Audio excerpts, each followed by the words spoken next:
Hello friends, आपका एक बार फिर से स्वागत करते हैं मेरे चैनल लिव इन इंग्लिश में। मैं सत्यम शुक्ला। और आइए चलिए आज जल्दी से शुरू करते हैं अपना टॉपिक, जो कि है कुछ ऐसे वर्ड्स के बारे में जो कि इंडिपेंडेंस डे से रिलेटेड है, जो कि मतलब स्वतंत्रता दिवस से कुछ संबंधी जो शब्द हैं उनके बारे में बात करेंगे। तो पहला वर्ड है आपका ओकेजन। ओकेजन यानी अवसर। आइए एग्जाम्पल से देखते हैं। जैसे यहाँ लिखा है, independence day is a major occasion in the country. यानी इंडिपेंडेंस डे, स्वतंत्रता दिवस, is a major occasion. Occasion यानी अवसर, इन द कंट्री, देश में। स्वतंत्रता दिवस देश में एक प्रमुख अवसर है। तो अवसर आप समझ गए होंगे, ओकेजन अवसर, ये आसान था। एक और जैसे एग्जांपल देख लेते हैं। जैसे स्कूल में नोटिस आता है तो क्या आता है, the school will remain close tomorrow on the occasion of Rakshabandhan, जो कि अभी बीता है।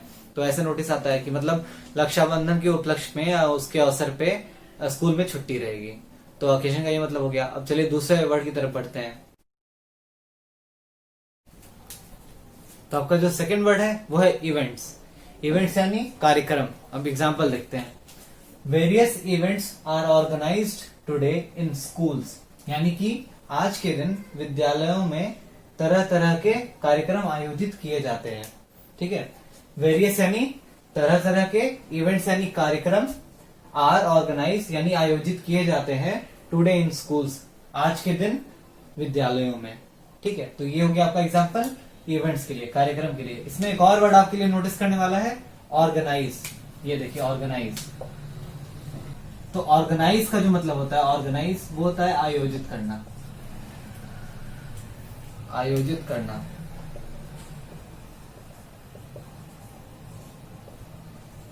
यानी कुछ भी जो सिंगिंग डांसिंग के प्रोग्राम होते हैं उनको हम जब ऑर्गेनाइज करते हैं। हाँ, कार्यक्रम का मतलब प्रोग्राम भी होता है। ठीक है।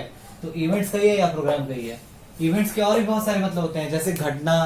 तो यहाँ पे ऑर्गेनाइज्ड है तो वो हो जाएगा आयोजित किए, आयोजित किया। ठीक है। तो ये आपका सेकंड वर्ड हो गया इवेंट्स यानी कार्यक्रम।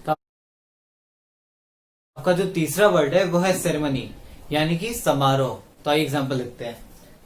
Flag hoisting ceremony is also included in these events. ठीक है। हिंदी में देखते हैं। इन कार्यक्रमों में ध्वजारोहण समारोह भी शामिल होता है। मतलब कि फ्लैग होस्टिंग सेरेमनी, ध्वजारोहण समारोह इज ऑल्सो इंक्लूडेड, भी शामिल होता है, इन दीज इवेंट्स, इन कार्यक्रमों में। ठीक है। आप इससे समझ गए होंगे, सेरेमनी मतलब समारोह। अब समारोह मतलब क्या होता है कि कोई भी मतलब ये भी एक तरह का इवेंट ही है, ये भी एक तरह का कार्यक्रम ही है, लेकिन ये थोड़ा सा ज्यादा फॉर्मल होता है, यानी थोड़ा सा ज्यादा औपचारिक होता है। लिख देते हैं यहाँ पे फॉर्मल। अभी मैंने क्या बोला, फॉर्मल। फॉर्मल मतलब होता है औपचारिक, मतलब उसके कुछ रूल्स होते हैं। ठीक है। जहां भी रूल रेगुलेशन आ गया, जहां भी कुछ नियम कानून आ गए, तो वो चीज फॉर्मल हो जाती है, औपचारिक हो जाती है। तो स्कूल के ज्यादातर इवेंट आपके औपचारिक ही होते हैं, यानी फॉर्मल ही होते हैं। वहां आपको थोड़ा कुछ डेकोरम डिसिप्लिन मेंटेन करना रहता है। तो ये हो गया। और सेरेमनी मतलब समारोह। अच्छा, एक ये जो वर्ड है फ्लैग होस्टिंग, ये चलिए इसको फोर्सेस में देखते हैं, इसको फोर्स और कंसीडर करते हैं। हाँ, तो ये चौथा तुमने लिया वर्ड यहाँ पे, फ्लैग होस्टिंग यानी ध्वजारोहण। अब ये जो है, ये ध्वज फहराना। अच्छा, ध्वज क्या होता है? ध्वज यानी झंडा। ये जो ध्वज लिखा है ये होता है झंडा। झंडा यानी फ्लैग, सबको पता होगा, फ्लैग, इसी को फ्लैग बोलते हैं। ठीक है। अच्छा, फ्लैग से याद आया, फ्लैग कॉमन नाउन है। फ्लैग से हमें याद है कि अब ये होता है इंडिया का क्या फ्लैग है, यानी जो हमारे भारत देश का जो झंडा है वो आपको पता है क्या है? उसका क्या नाम है? तिरंगा। तिरंगा आप सबने सुना होगा, लिखते हैं यहाँ पे तिरंगा। अब ये देखिए, हिंदी में भी इसको तिरंगा कहते हैं और इंग्लिश में भी इसको तिरंगा ही कहते हैं। अब इसको डबल ए लिखिए, ए लिखिए, उससे फर्क नहीं पड़ता, लेकिन इसको पढ़ते तिरंगा ही है, इंग्लिश या हिंदी में। तो इससे आपको एक बात और क्लियर हो जा रही होगी, ये प्रॉपर नाउन है, ये कॉमन नाउन है फ्लैग, क्योंकि फ्लैग तो हर देश के कुछ कोई ना कोई होते हैं, लेकिन तिरंगा क्या है? ये प्रॉपर नाउन है आपका। ये हमारे जो इंडिया है इसी के फ्लैग का नाम है तिरंगा। चलिए वापस आते हैं अपने पॉइंट पे। तो झंडा यानी फ्लैग, तो ध्वजारोहण, ध्वजारोहण फ्लैग होइस्टिंग होती है। और एक और टर्म होता है उससे रिलेटेड, जो कि है फ्लैग अनफर्लिंग। ध्यान से देखिएगा, अनफर्लिंग। अब एक मिनट इसमें देख लेते हैं। अन मतलब कि किसी चीज का उल्टा। जब हम किसी चीज का उल्टा करते हैं, जैसे कि फेयर होता है ना, फेयर यानी अच्छा, ठीक, तो उसको अनफेयर कर दें तो वो हो जाएगा कि बुरा, मतलब उसका उल्टा हो जाना। तो अन हम यूज करते हैं उल्टा। अब फर्ल्ड क्या होता है? फर्ल्ड, फर्ल्ड को ध्यान से देखते हैं।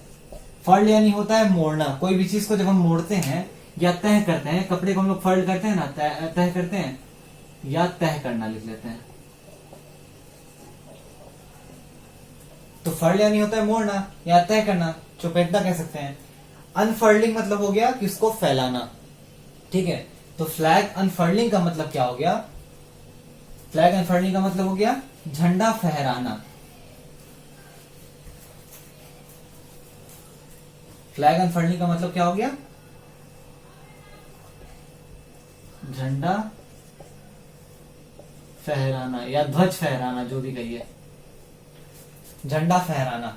तो अब झंडा फहराने में और ध्वजारोहण यानी झंडारोहण में क्या फर्क है, ये जानते हैं। तो फ्लैग होस्टिंग में क्या होता है कि कोई जब नीचे से हम लोग उसको बांध के नीचे से उसको जब चीफ गेस्ट या कोई भी उसको ऊपर ले जाके फैलाता है तो वो होता है फ्लैग होस्टिंग यानी कि ध्वजारोहण। लेकिन फ्लैग अनफर्लिंग में क्या होता है, वो जो आपका अंदर फूल वगैरह जो भी होता है वो पहले से ही बंधा हुआ होता है ऊपर, यानी फ्लैग में जो ऊपर जहां पे हम लोग जाके फहराते हैं वहां पे पहले से ही वो बंधा हुआ रहता है, ठीक है, पहले से कोई बांध दिया होता है। तो जो चीफ गेस्ट होते हैं या जो भी जो आ रहे हैं आपका फ्लैग जो फहराने आ रहे हैं झंडे को, उसका काम बस इतना होता है उसको खोल देना होता है। तो वो आपका होता है फ्लैग अनफर्लिंग।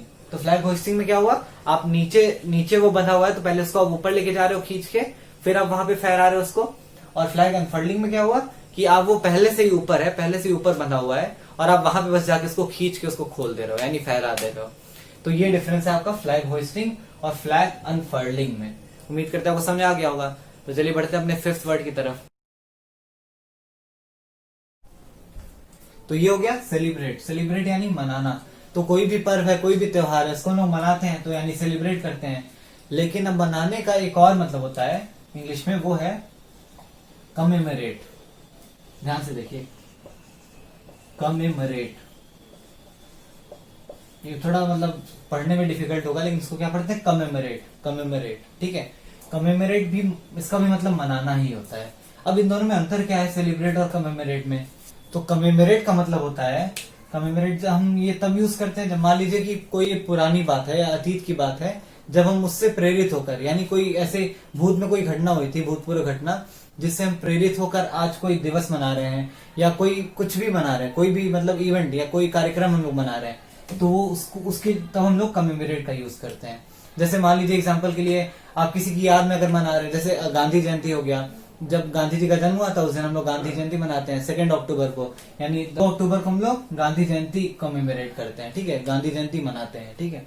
अब सेलिब्रेट हम लोग कहाँ कहाँ यूज करते हैं, जब मान लीजिए कोई हम लोग त्योहार है या कुछ भी बहुत ज्यादा हर्ष और उल्लास है, यानी बहुत ज्यादा उत्साह में हम लोग मनाते हैं, तो हम लोग सेलिब्रेट का यूज करते हैं। और कमेमोरेट का कोई भी नॉर्मल चीज है जिसको मनाते हैं तो उसको कमेमोरेट, यानी कि इसमें वो भी आ जाएगा, कोई गांधी जयंती भी हम लोग कमेमोरेट करते हैं। और मान लीजिए किसी का फ्यूनरल है, यानी कि कोई अंतिम संस्कार, फ्यूनरल मैं क्या बोला अभी, फ्यूनरल यानी अंतिम संस्कार। तो अंतिम संस्कार तो मतलब इसको मनाया नहीं जाता है, लेकिन अंतिम संस्कार में क्या हम लोग कुछ चीजें हैं ना जो हम लोग मनाते हैं, मतलब कुछ ऐसी विधियां, कुछ ऐसे रिचुअल्स होते हैं जिनको हमको मनाना होता है, तो उसको भी कमेमोरेट कहते हैं। और गांधी जयंती मनाने या कोई भी ऐसी चीज भूत की, उसको कमेमोरेट करना कहते हैं। तो अब जैसे इंडिपेंडेंस डे है, तो आप इंडिपेंडेंस डे में सेलिब्रेट भी कह सकते हो और कमेमोरेट भी कह सकते हो। क्यों? क्योंकि सेलिब्रेट क्यों? क्योंकि वो हम लोग बहुत ही हर्ष से मनाते हैं क्योंकि आज के दिन हमारे देश को आजादी मिली थी। और कमेमोरेट क्यों? क्योंकि ये हमारे भूत से रिलेटेड है, मतलब ये हमारे भूत में घटित हुई थी, ठीक है। तो इसलिए कमेमोरेट और सेलिब्रेट ये दो चीजें हो गई। अब चलिए अगले वर्ड की तरफ बढ़ते हैं। हमारा जो नेक्स्ट वर्ड है वो है पेट्रियट या फिर पैट्रियट। अब इसे दोनों प्रोनाउंस कर सकते हो, मतलब दोनों तरह से उच्चारण कर सकते हो। तो पैट्रियट का मतलब क्या हुआ, देशभक्त। वैसे एक और उससे जुड़ा वर्ड है पेट्रियोटिक, यानी देशभक्तिपूर्ण। और तीसरा क्या वर्ड है, पैट्रियोटिज्म या पेट्रियटिज्म, ठीक है। तो देशभक्ति। अब ये तीनों में क्या अंतर है, ये आपका जो पहला है पैट्रियट यानी कि देशभक्त, ये आपका क्या है, नाउन है। ध्यान से देखिए आपका नाउन है। क्यों नाउन है, अभी आप एग्जाम्पल जब देखोगे तो समझ जाओगे अपने आप। एक तो ये देशभक्त लिखा हुआ है, जैसे मान लो एग्जाम्पल ले लें कि Mahatma Gandhi was a great patriot, ठीक है। तो ग्रेट पैट्रियट वो क्या थे, बहुत ही महान, वो बहुत ही महान देशभक्त थे। तो इसमें आपको पता चल रहा है कि देशभक्त एक आपका कॉमन नाउन हो गया। और इसका एक एग्जाम्पल है महात्मा गांधी जो कि प्रॉपर नाउन है। वैसे ही सेकेंड आपका हो गया पैट्रियोटिक। पैट्रियोटिक यानी देशभक्तिपूर्ण। जैसे कह सकते हैं कि Mahatma Gandhi was an honest and patriotic person, मतलब कि महात्मा गांधी जो थे वो एक ईमानदार और देशभक्तिपूर्ण व्यक्ति थे। अब तीसरा आपको क्या है, तो ये आपको क्या हो गया, इससे आपको क्या पता चल रहा है कि इसमें महात्मा गांधी की विशेषता बता रहे हैं ना कि वो कैसे व्यक्ति थे, वो पैट्रियोटिक थे और वो ईमानदार थे। तो ये आपका एडजेक्टिव हो गया यहाँ पे, एडजेक्टिव। और फिर तीसरा आपको क्या है, पैट्रियोटिज्म, जिसको देशभक्ति कहते हैं। तो Mahatma Gandhi was full of patriotism, Mahatma Gandhi देशभक्ति से परिपूर्ण थे। तो ये आपका हो गया किसमें।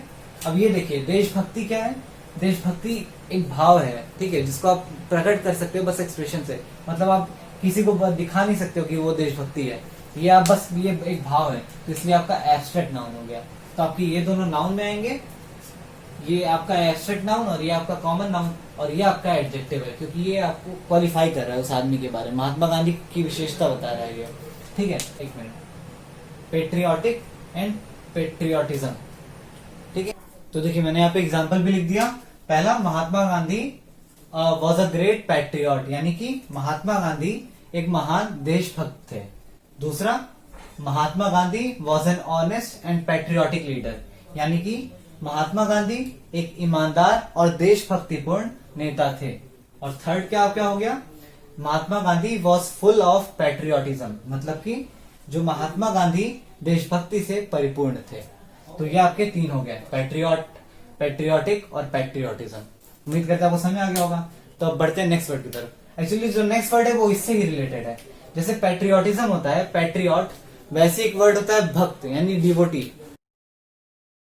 तो डेवोटी क्या होता है, डेवोटी यानी भक्त, जो किसी मतलब भगवान को, जैसे देशभक्त में क्या था कि किसी एक पर्टिकुलर जिसकी कंट्री है, जो मतलब देश में रहता है, उसकी जब वो एकदम भक्ति करे, मतलब देश के लिए पूरा समर्पित है, तो वो देशभक्त हो गया। अब डेवोटी क्या है कि जब किसी भगवान को या किसी भी धर्म के जो भगवान होते हैं उनके प्रति जब समर्पित होते हैं तो उनको कहते हैं डेवोटी यानी भक्त। अच्छा, एक और टर्म है फैन। फैन ये थोड़ा स्लैंग इंग्लिश है। तो फैन का मतलब क्या होता है, प्रशंसक, प्रशंसक। अब फैन, जैसे कि जो कई सारे एक्टर्स के भक्त होते हैं, मतलब भक्त नहीं होते हैं, प्रशंसक होते हैं, तो उसको फैन कहते हैं। मतलब जो सेलिब्रिटी जो है हमारे कंट्री में, किसी भी कंट्री में, तो बहुत सारे लोग उनको फॉलो कर रहे होते हैं, तो वो लोग फैन कहलाते हैं। फैन, ये पंखा वाला फैन नहीं, प्रशंसक। तो ये था आपका पैट्रियट से जुड़े दो और शब्द, डेवोटी और फैन। चलिए अब आगे अगले शब्द की तरफ बढ़ते। तो नेक्स्ट वर्ड है मार्टर, यानी कि शहीद। यहाँ पे स्पेलिंग क्या लिखी है, MARTYR, मार्टर। इसमें वाई आपका साइलेंट होगा, तो इसे पढ़ते हैं मार्टर, ठीक है। मार्टर यानी शहीद। तो इसका हम लोग एग्जाम्पल लिख लेते हैं। Martyr are those who sacrifice their lives for their religion और नेशन। तो मार्टर यानी शहीद वो होते हैं जो अपने धर्म या वतन के लिए प्राण न्यौछावर कर देते हैं, अपने प्राण कह लीजिए, अपने प्राण न्यौछावर कर देते हैं।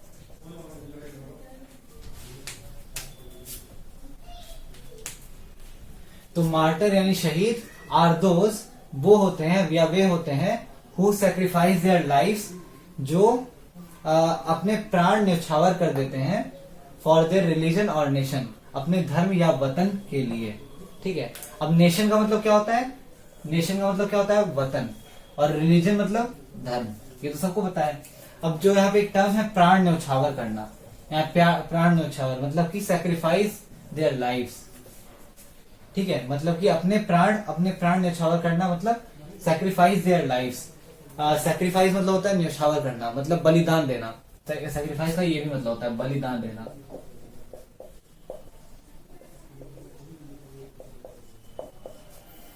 तो ये आपका मार्टर हो गया, ठीक है। अब इससे जुड़ा एक और शब्द है फ्रीडम फाइटर, आप सबने सुना होगा, यानी स्वतंत्रता सेनानी। हाँ, तो फ्रीडम फाइटर जो लिखा है यानी स्वतंत्रता सेनानी। तो स्वतंत्रता सेनानी का मतलब क्या होता है कि जो लोग स्वतंत्रता के लिए लड़ाई करते हैं, यानी कि जो लोग फ्रीडम के लिए फाइट करते हैं। फ्रीडम का मतलब होता है स्वतंत्रता, तो स्वतंत्रता के लिए फाइट करने वाले को कहते हैं फ्रीडम फाइटर।